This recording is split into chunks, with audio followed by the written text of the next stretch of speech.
Hello, beautiful people.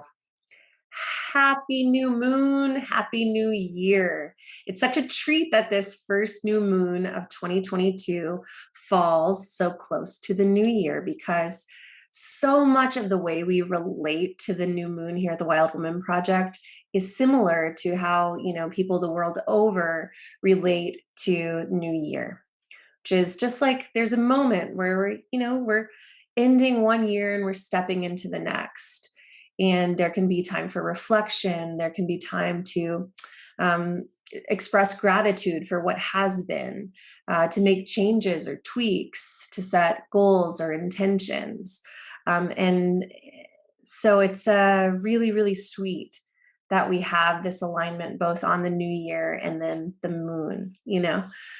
So, as we have had the last many moon cycles, we're going to start today with a poem. This poem is our centering poem of the moon cycle. And each and every one of these poems that we're choosing is a poem that is written by a wild woman poet.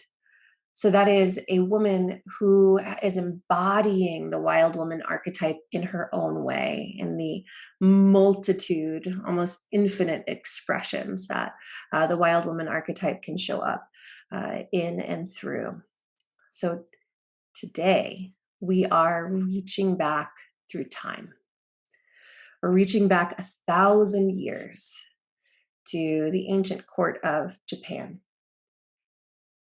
And in Japan at that time, it was a very sophisticated culture. And in fact, so many of the geniuses of the time were women, which was, globally, like historically, highly unusual.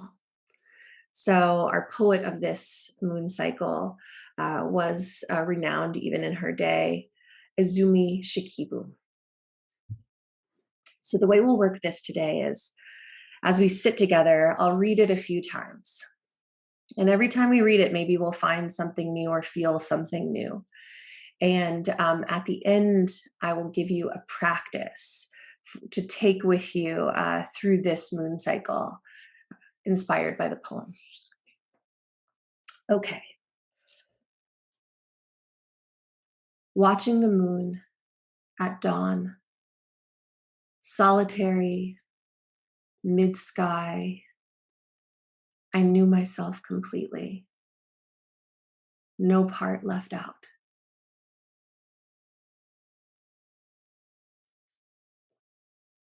So we can imagine Skhikibu really having this moment 1,000 years ago. Dawn. So if you've ever seen the moon at dawn, right? This happens a lot. Recently, I have a new puppy, so I've been up quite early, taking her out, and I've been seeing what the moon looks like at dawn because of that. And it's such a quiet moment anyway. Dawn, it's one that poets really write a lot about, is the experience of dawn. And to see the moon, for her to look up and say, I knew myself completely, no part left out, sort of hints at this thing which we're always sort of circling around and contemplating, which is our relationship, the way in which the moon, we can experience the moon as a kind of mirror of our own inner life. We can see the moon as a mirror of the creative cycles. But certainly know that the moon is a reflector of light. The moon is reflecting the light of the sun. So that moon as a mirror really sort of stands out. Okay, so this is a very short poem, right? I'm going to read it to you again. So there's something to the repetition. And I recommend you speak the poem too. So if you're looking at this on our website, you'll see that the poem is right here. You can read it aloud with me if you like. It's right below.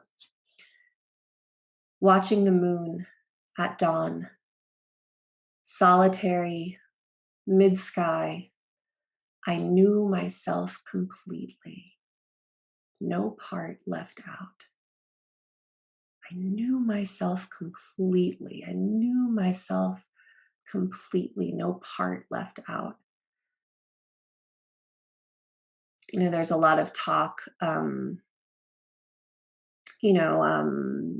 in psychology and even in certain spiritual circles, the talk about knowing our shadow, knowing, getting to know like our underbelly, and embracing the parts of us that maybe aren't the prettiest or the most acceptable, but to know that there's tons.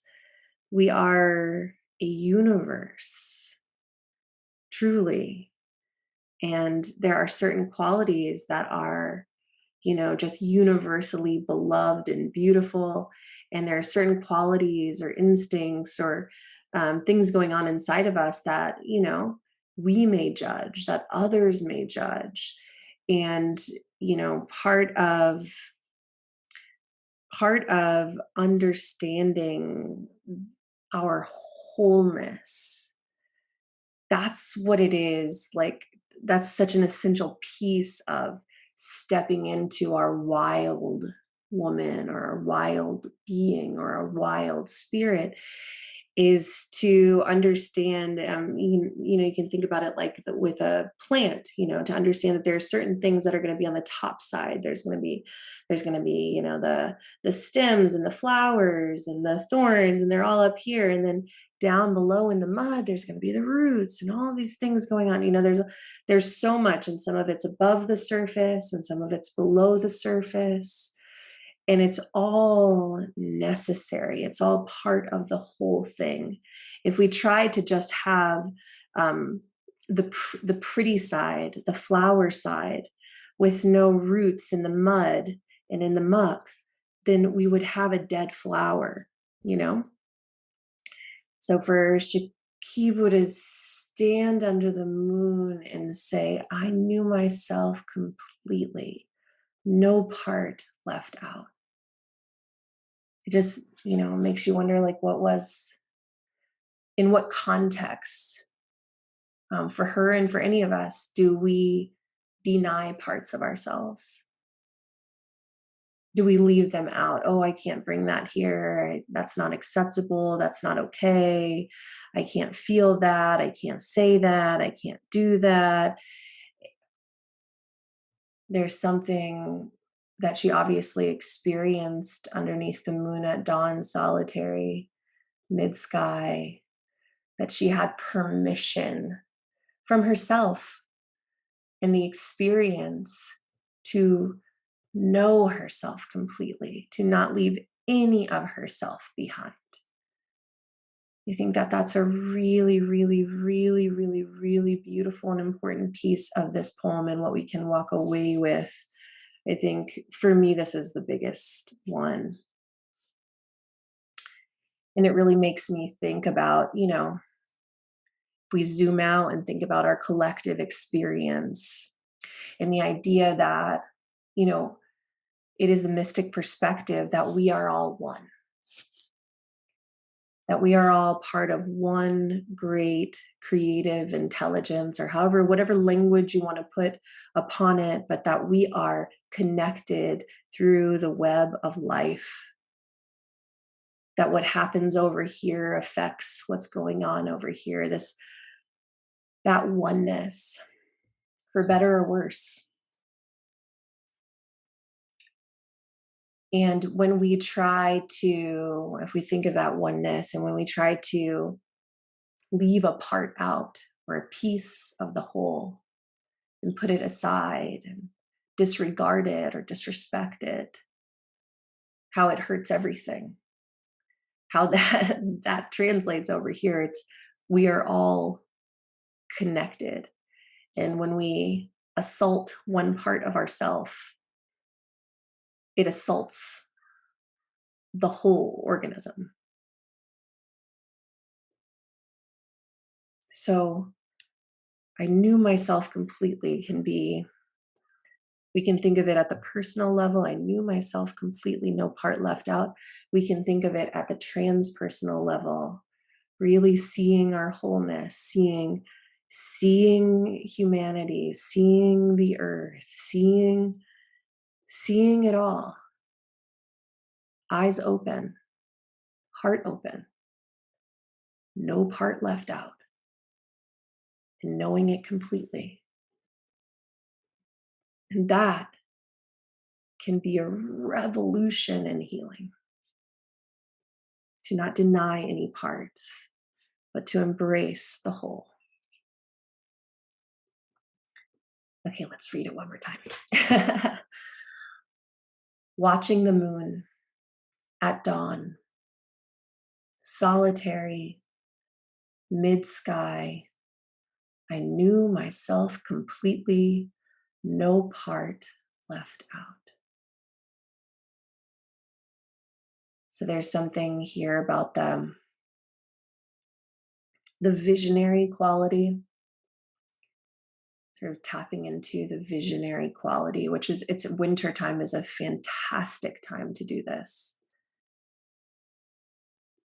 But for her to just be in that simplicity, to be looking at the moon and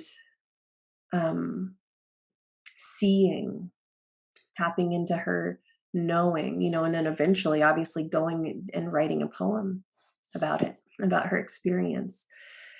That there's something about the moon, the way it inspires us to tilt our heads up and to remember, like, the vast mystery beyond.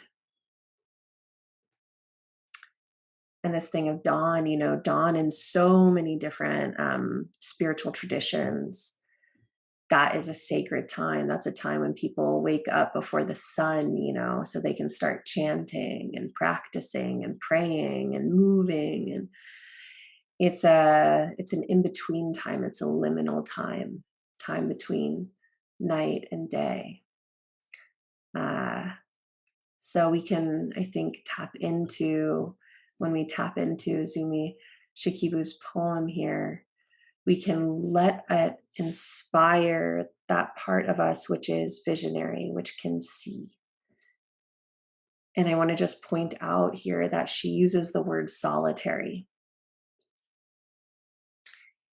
and how I think that's an important thing to name, because solitary can help with that. I love, it's good to be together, and it's good to be on our own, especially when we're sort of tuning into inner vision, inner wisdom, inner guidance. When we are creating, when we're working on a creative project, it's incredibly important to have your space and to have your mind to yourself, at least for a little while. So I'd love to know, reading this poem, what stands out to you? What is like one thread of meaning, or what does it make you think of? What is like one little gem that it sparks for you? You can write that in the comments below this. I'd love to read them. I can't wait. Love hearing from you. It's always so fun to hear how you're dancing with these poems. So I would love to give you a practice for this moon cycle. So the practice is this. Every single day of this new moon cycle, I invite you to take this poem, which is very short, and stand outside each night of the moon cycle.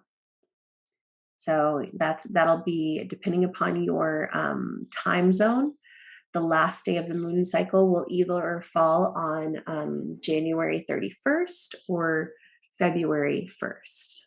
But take this poem outside, look up, and speak it to the moon. So each and every night, that's the practice. And you can also do it at dawn. You can do it whenever the moon is in the sky, okay? And I just want to sort of say a couple of more things about that. So that repetition, rolling something around in our consciousness, rolling something around in our hearts, actually verbalizing, actually allowing our voice to sound and to make the sounds in the poem and to evoke the meaning. This is powerful stuff. So be just aware of how it affects you. So take a moment, you can take a moment, take a breath, say the poem, give it a couple of breaths to just feel the repercussions. Doesn't have to take a long time, but just notice. And what you might find, which is often true, that you'll discover so much in this tiny poem to be inspired by. And it might spark a lot for you. And it might be really fun for you to just remember the whole time you're doing this, that a woman 1,000 years ago wrote that poem in Japan. Okay, so happy practicing with that. I have a couple of announcements before you go. If you'd like to join one of our Wild Woman Project circles, they happen at new moon time, like right around now. Many of them are happening online. You can find a link below this video, and you can find also a full list of our circle leaders around the world. We also have two things coming up. The first one is Wild Woman School. And we've been having a lot of fun with Wild Woman School, where each and every session we're focusing on a tool for resilience, for spiritual autonomy, and for creativity. This one on January 13th is one of my favorite topics, which is about creativity as a spiritual practice. So you don't have to be a working artist or whatever to relate to creativity as a spiritual practice. So I'm going to give you a bunch of tools, a lot of things to think about, and we'll have a lot of fun. That's on January 13th. It's choose your own prices, and scholarships are available. And then the bigger thing that we have coming up is our winter immersion, which is a 4-week journey. It's online from anywhere. It's an intimate group, just 44 women. And we meet 3 times a week. Mondays, we meet for Wild Woman School with me. Thursdays, we meet for a circle ceremony facilitated by Amanda Petroselli. And then on Saturday, we have a joy-making session. So this is going to be like tea parties, dance parties, open mics. So the idea is that every single week, we gather in a variety of different ways. And this is really, there are no have-tos. Like, you can come as much or as little as you want live. Everything's recorded. We're going to have our own website where we talk and communicate between sessions. But this really is a winter retreat from our homes around the world. We've done this one other time last year in 2021, and it was such a beautiful experience. So we really go in with a lot of intentionality. We're here to work with the energy of the group, and it's going to be beautiful. So there are scholarships available for that, as well as and also payment plans until January 6th. So there are still spots left. You can claim yours. Link below this video. Immersion. Thank you so much for watching today. I'm wishing you a soul-nourishing new moon, a way to start off the new year with some depth and some intention. So let's read the poem one more time, and then I'll send you off on your way. Watching the moon at dawn, solitary, mid-sky, I knew myself completely. No part left out.